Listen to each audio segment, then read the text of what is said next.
No dia 22 de julho de 2025, a primeira turma do Supremo Tribunal Federal decidiu, por 4 votos a 1, manter as medidas cautelares impostas ao ex-presidente Jair Bolsonaro.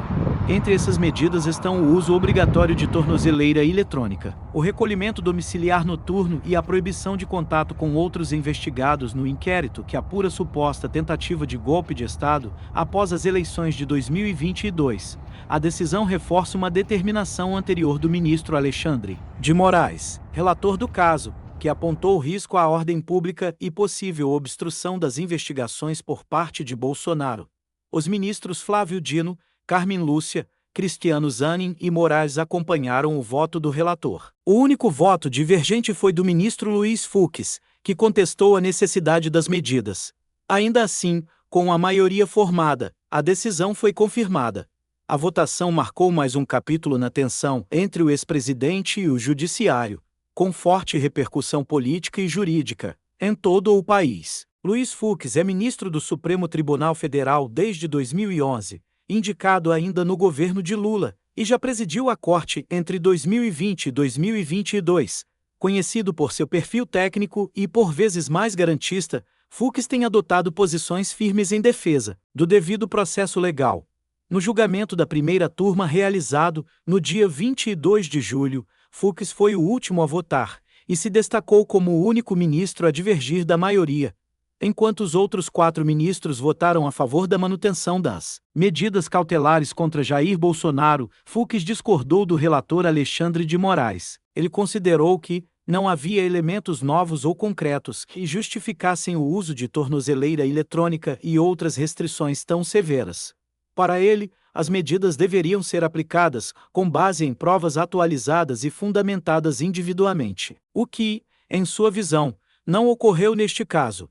Com isso, Fux ficou isolado no julgamento, mas seu voto ganhou repercussão pela argumentação jurídica e por sua defesa da proporcionalidade das decisões do judiciário. Durante seu voto, o ministro Luiz Fux expôs de forma clara os fundamentos que o levaram a discordar da maioria da primeira turma.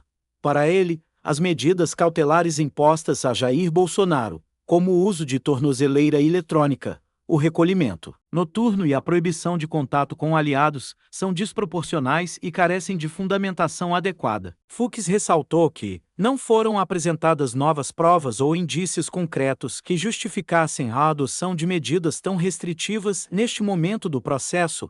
Além disso, ele destacou que, no Estado de Direito, decisões judiciais precisam estar amparadas em elementos objetivos e atualizados, e não apenas em suposições ou em fatos já analisados anteriormente. O ministro também argumentou que não se pode presumir a intenção de obstrução à justiça sem uma base fática sólida, sob o risco de se violar direitos fundamentais. Para Fux, a imposição de restrições severas sem provas individualizadas compromete o equilíbrio entre investigação e garantias constitucionais. Em seu voto, o ministro Luiz Fux também abordou aspectos fundamentais das liberdades individuais garantidas pela Constituição, com destaque para a liberdade de expressão e o direito de ir e vir. Ele alertou que medidas judiciais que restringem essas liberdades devem ser excepcionais e rigorosamente fundamentadas. Segundo Fux, é preciso cuidado para que o Estado, ainda que no exercício legítimo de investigar e punir, não ultrapasse os limites constitucionais, transformando medidas cautelares em punições antecipadas. Fux citou precedentes do próprio Supremo, incluindo votos do ministro Celso de Mello, para reforçar que a liberdade de expressão, por mais controversa que seja, não pode ser cerceada sem motivos jurídicos robustos. Ele destacou ainda que a imposição de restrições à circulação e à comunicação de Bolsonaro não estava devidamente sustentada por provas que demonstrassem um risco real e atual. Para Fux, decisões dessa natureza precisam ser cuidadosamente balanceadas para não comprometer o Estado democrático de direito nem abrir precedentes perigosos para o futuro. O voto isolado de Luiz Fux gerou repercussão imediata dentro e fora do Supremo Tribunal Federal. Internamente, a decisão reafirmou a coesão da maioria da primeira turma, que seguiu a linha dura adotada por Alexandre de Moraes no caso Bolsonaro. No entanto, A manifestação de Fux chamou a atenção por apresentar um contraponto jurídico consistente e por trazer à tona preocupações sobre o uso excessivo de medidas restritivas no curso de investigações. No meio político, aliados do ex-presidente Jair Bolsonaro passaram a citar o voto de Fux como sinal de que há divergências dentro da corte, alimentando o discurso de perseguição e abuso de autoridade que parte da oposição sustenta. Já entre juristas e analistas, o voto foi interpretado como uma tentativa de reafirmar o papel moderador do STF, lembrando que garantias individuais não podem ser relativizadas, mesmo diante de figuras públicas polêmicas. O momento também reacendeu comparações com decisões anteriores da Corte, como as que envolviam restrições impostas ao ex-presidente Lula durante a Lava Jato, provocando debate sobre coerência institucional e critérios adotados pelo Judiciário em casos de grande repercussão nacional. Com a confirmação da decisão da primeira turma do STF, Jair Bolsonaro continuou obrigado a cumprir uma série de medidas cautelares impostas no âmbito da investigação sobre a tentativa de golpe de Estado. Entre essas medidas estão o uso da tornozeleira eletrônica, o recolhimento domiciliar no período noturno, das 20 horas às 6 horas, e a proibição de manter contato com outros investigados, inclusive por meio de terceiros ou redes sociais.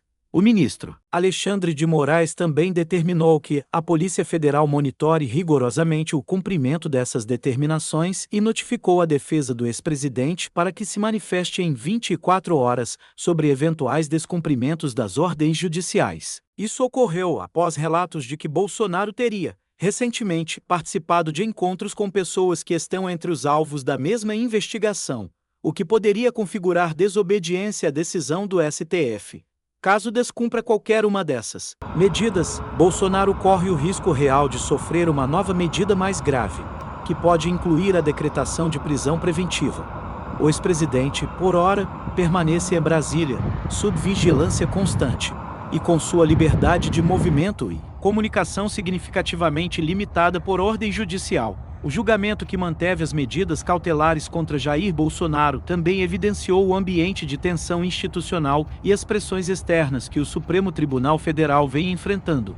Durante a sessão, o ministro Luiz Fux reconheceu, em seu voto, que há uma tentativa crescente de intimidação das instituições democráticas, incluindo o próprio judiciário. Ele afirmou que o STF não se dobrará a pressões políticas, mas alertou que decisões judiciais devem manter sempre o equilíbrio entre o rigor da lei e a proteção das garantias fundamentais. Essa declaração de Fux veio em um momento em que parte da sociedade, especialmente setores ligados ao bolsonarismo, questiona a atuação do Supremo e acusa alguns ministros de abusos de autoridade. Ao mesmo tempo, há também pressão de grupos democráticos para que a Corte atue com firmeza diante de ações que atentem contra o Estado de Direito. O voto de Fux, portanto, não apenas marcou uma divergência jurídica sobre o caso específico de Bolsonaro, mas também serviu como manifestação pública sobre a responsabilidade do judiciário em tempos de crise institucional.